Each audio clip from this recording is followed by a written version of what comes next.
Je m'appelle Montréal, je me situe en Amérique du Nord. Je compte environ 2 millions d'habitants et je suis la ville la plus prisée au Canada par les Français. Ravis d'avoir quitté leur pays. La vie est trop cool ici, on n'abandonnera pas ça.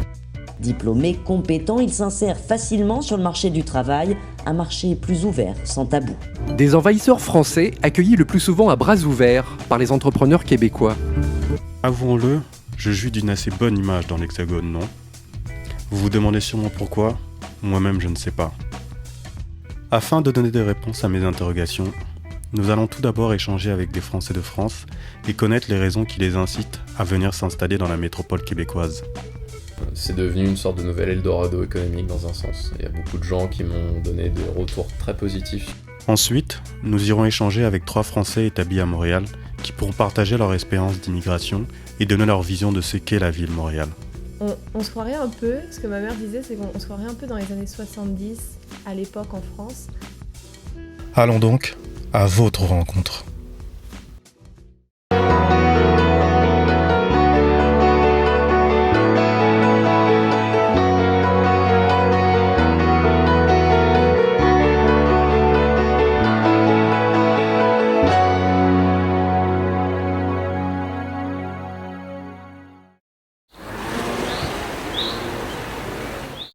Pourquoi voulez-vous vivre à Montréal?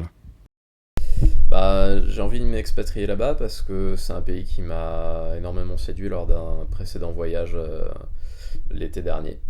Et c'est devenu une sorte de nouvel Eldorado économique dans un sens. Il y a beaucoup de gens qui m'ont donné des retours très positifs sur la ville en elle-même, sur le Canada. Alors j'aimerais partir à Montréal parce que c'est une ville où on parle français et on rencontre des Anglais, donc ça va nous permettre de pouvoir améliorer notre anglais. J'ai entendu du bien, j'ai entendu qu'il y avait aussi des opportunités. Moi, dans ma vie personnelle, j'ai aussi envie de voyager, d'aller au-delà de ce qui se fait en France. Et puis j'ai aussi mon côté un petit peu baroudeur et aventurier qui me tend la perche. Montréal parce que dans un sens j'ai eu un petit coup de cœur. C'est un bon premier pas dans le Canada et ça permet ensuite de peut-être voir le reste du pays si j'en ai la chance. Donc Montréal faisait partie de mes destinations, peut-être la future destination, je l'espère. Et auquel cas, ça sera l'avenir qui nous le dira. Mais en tout cas, c'est un souhait personnel. Comment vous est venue cette idée?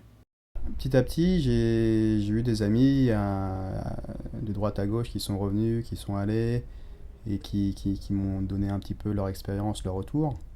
Et donc au final, on se fait des idées, on recherche un peu sur Internet, on va sur des forums et on se fait effectivement une vraie idée de ce qui est possible de faire. J'avais eu cette idée il y a très très longtemps en parlant avec des amis. Puis je l'ai laissé dans un coin de ma tête sans trop vraiment la réexploiter. Et un ami avec qui j'ai relié contact et donc avec qui je suis parti en vacances l'été dernier, du coup a remis ça sur la table et a ravivé cette idée que j'avais délaissée. C'était aussi quelque chose que j'avais, qui était latent, que j'avais laissé, qui était dans les possibilités sans vraiment avoir quelque chose de concret. Et puis là ça se présente. Donc, Alors, en fait, quand je suis partie en vacances à Montréal, c'était un couple d'amis qui étaient en PVT. Du coup, ils nous ont expliqué vraiment toutes les démarches. Et puis, je me suis dit, c'est maintenant ou jamais de tenter l'aventure. Moi qui adore voyager.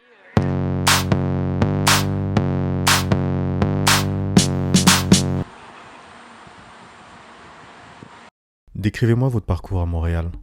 En 2007, c'était très très simple d'avoir un visa, un PVT. Ça a pris très peu de temps pour qu'on me donne ma réponse en fait. Suite à ça, je suis partie comme 6 mois après, j'arrivais au Canada. Et après ça, j'ai fait mon visa professionnel. Donc le visa professionnel, là, il faut avoir un employeur. Donc pendant 1 an et demi, il faut avoir le même employeur. Donc je suis arrivé en mars 2012 à Montréal. Alors j'ai fait une immigration qualifiée.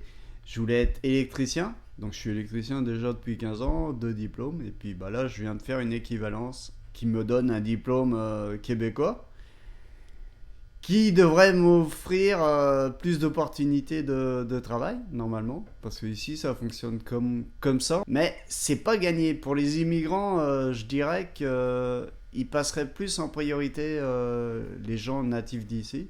Donc moi je suis arrivée il y a 3 ans à Montréal. Au départ, en fait ce que je voulais faire quand j'étais en France, c'est que ça faisait depuis un petit moment déjà que je voulais voyager à l'étranger. Je voulais faire une année à l'étranger et j'avais jamais vraiment de destination en tête. Puis un jour, je pense qu'il y a eu beaucoup de promotions autour du Canada en France. Et je me suis dit, ok, on va tenter le coup. J'ai fait mon PVT pour partir 1 an. Je me disais, ce sera 1 an, un échantillon en fait, vraiment pour voir le Canada. Suite à ça, en fait, avant que mon visa se termine, le visa professionnel, j'ai commencé à entamer le visa de la résidence permanente. Sauf que ça a pris énormément de temps. À ce moment-là, il y avait un problème avec Haïti. Donc, ils ont accordé beaucoup de visas aux Haïtiens. Du coup, ça a énormément retardé tous les visas en général. Donc, j'ai dû refaire un autre visa à côté. Et puis finalement, j'ai eu ma résidence permanente. Donc là, et donc je suis toujours en résidence permanente et je vais sûrement faire ma citoyenneté aussi. Et j'ai trouvé un travail très très vite, au bout de 1 mois. Et puis au fur et à mesure, les choses se sont faites naturellement. Et après mon PVT, j'ai fait une demande de JP. Et après mon JP, j'ai fait une autre demande de visa qui s'appelle un MJT. C'est Mobilité Jeunes Travailleurs. Donc ça, c'est dispensé par l'OFQJ.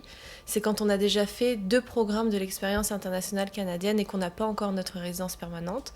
Donc là, on peut faire cette demande-là, mais c'est en fait une prolongation de 1 an. Donc c'est quand même assez temporaire. Et j'ai travaillé dans pas mal de domaines. J'ai fait des métiers que j'aurais jamais fait chez moi. Parce que, bah voilà, faut bien vivre. Et puis, après, je pense qu'ici, on a plus de facilité à travailler dans un petit peu tous les domaines.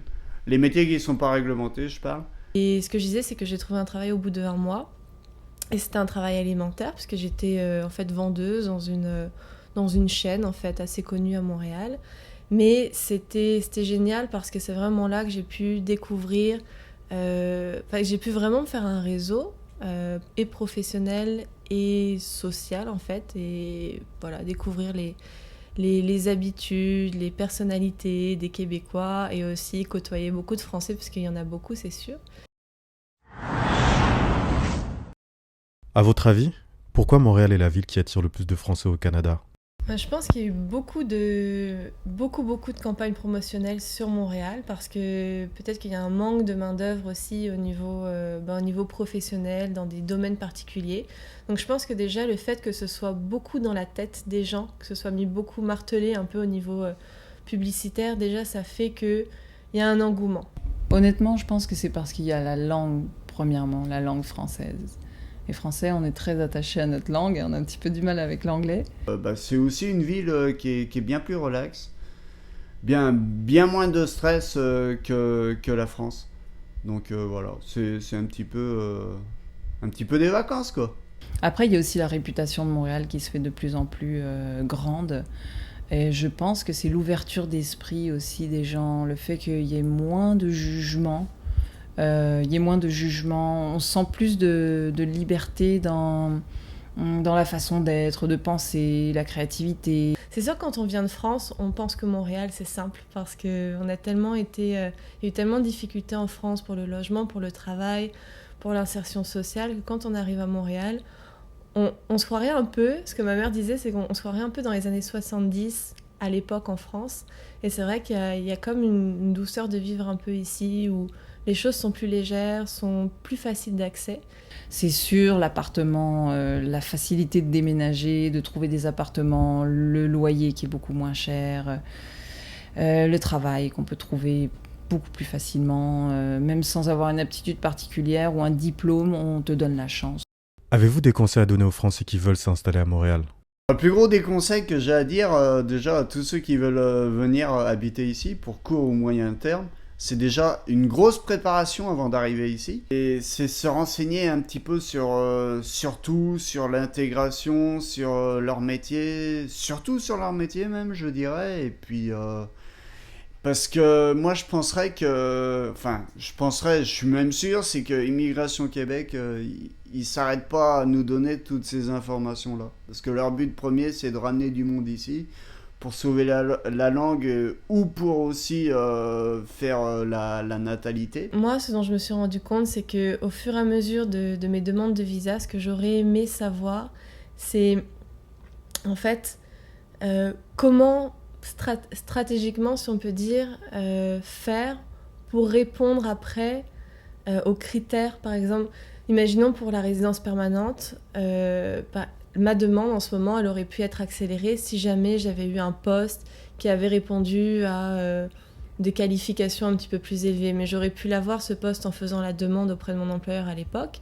Mais je ne savais pas que ça allait m'apporter des facilités pour faire ma demande de résidence permanente. Donc ce que j'aurais aimé peut-être avoir, c'est des conseils juridiques quand je suis arrivée. Mais ce qu'il y a, c'est que quand on arrive, la plupart du temps, on ne sait pas si on veut rester. Et puis quand on sait qu'on veut rester, il y a déjà beaucoup de temps qui est passé. Les Français, on est arrogants. On a de l'arrogance, on a une façon d'être qui est pas discrète, qui est un peu imposante. Pour nous, c'est pas, quand on est français, c'est pas grave, c'est pas choquant. Mais pour un Québécois, il va avoir du mal à accepter cet état d'esprit français. Voilà, je dirais qu'il faut avoir de l'humilité, il faut pas trop faire des blagues trop lourdes, tu sais, comme on a l'habitude de faire. Puis savoir plus vite ce qu'on veut, parce qu'en plus maintenant, tout ce qui est demande de visa, ça se resserre énormément. Et beaucoup de gens veulent venir s'installer ici. Une fois qu'on est arrivé ici, c'est de se faire un réseau assez rapidement, de côtoyer aussi beaucoup de gens qui ont immigré ici, qui ont déjà auparavant eu à faire toutes ces démarches. Parce que moi, je penserais que l'aide qu'on a ici, elle n'est pas si importante que ça, en fait. Les associations qu'il y a sur place, elles ne donnent pas tant d'aide que ça, en fait.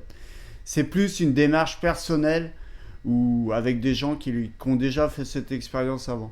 De s'adapter, vraiment d'avoir une belle qualité d'écoute, de l'humilité et essayer de prendre un pas de recul pour voir plus large, pour voir comment la société québécoise est faite et pas s'imposer tout de suite, pas croire qu'on arrive et qu'on a toutes les qualifications du monde. Et voilà, et on n'est pas les premiers à arriver, on ne sera pas les derniers. Donc l'humilité, c'est important parce que les Québécois nous voient venir à 100 000 km. Décrivez-moi quel est votre Montréal. Montréal, pour moi, c'est comme un village, en fait.